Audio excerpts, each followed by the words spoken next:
Bonjour tout le monde, mon nom c'est Jessica, je suis là pour partager un témoignage comme l'a demandé ma sœur Rebecca.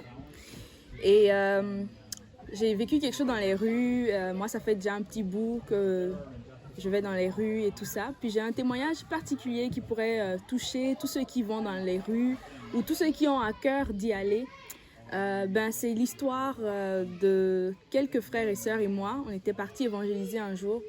Et on a rencontré des personnes qui avaient des douleurs. On a commencé à prier pour eux. Et on s'est séparés parce qu'en deux petits groupes. Puis après, on a commencé la louange.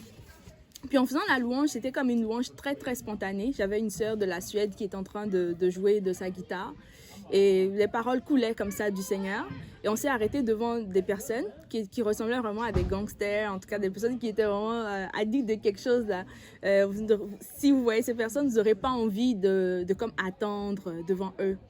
Mais là, le Seigneur m'a mis à cœur, non, attends. Et on a partagé la nourriture avec eux, puis on continuait à chanter. J'ai commencé à partager l'évangile, la repentance, le baptême d'eau, puis le Saint-Esprit, que c'est possible d'être libre de nos addictions quand on se répand sincèrement. Cette histoire m'a vraiment touchée parce que le monsieur, à la fin, je m'apprêtais à repartir avec les frères et sœurs.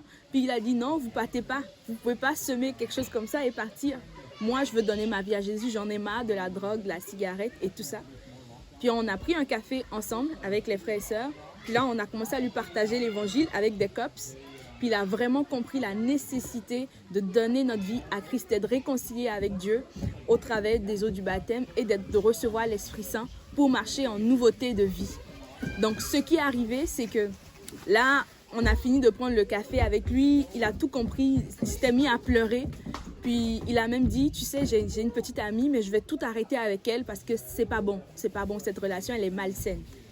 On allait vers le lac parce qu'il nous a dit, je veux me faire baptiser maintenant. Et c'est ce qu'on voit dans la Bible. Les disciples baptisaient au même moment. Moi, ça ne me dérangeait pas et mes amis non plus. On allait tout de suite au lac qui n'était pas loin de Saint-Jérôme. Puis on l'avait baptisé. En chemin, plutôt qu'on allait, on a vu cette petite amie sa petite amie qui venait vers lui et qui disait « Mais tu vas pas me croire, j'ai eu... » Ça, c'était la deuxième équipe avec qui on s'était séparés.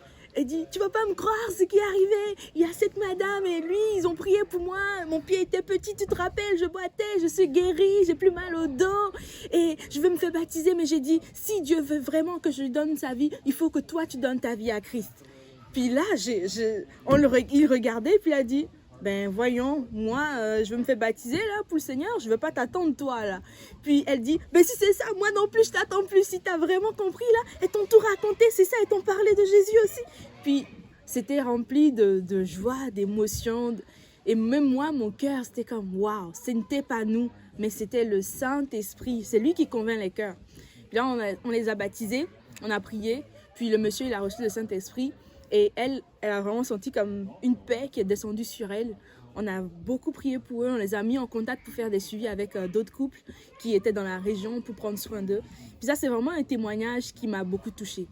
Moi, je considère que lorsqu'on va évangéliser, c'est comme aller à la pêche. Il y a des jours, vous allez voir, il n'y a pas vraiment d'hommes, d'âmes qui sont intéressés. Mais il y a des jours où on va et c'est vraiment la journée où Dieu te dit, vas-y. Peut-être que tu ne le sens pas, mais il y a quelqu'un qui a besoin de naître de nouveau en cet instant-là et qui a besoin d'être transformé radicalement. Donc moi, ça, c'est un témoignage que je voulais partager pour encourager des gens. Si tu es dans la louange, si tu as un don particulier, utilise-le. Même dans la louange, ça a commencé avec la louange. Donc, allez dans les rues, louez le Seigneur, puis vous allez voir, Dieu va attirer cette personne à lui. Donc, je vous laisse sur cette petite note et je prie pour vous, pour chacun d'entre vous. Soyez bénis, soyez encouragés et bonne soirée. Bye bye.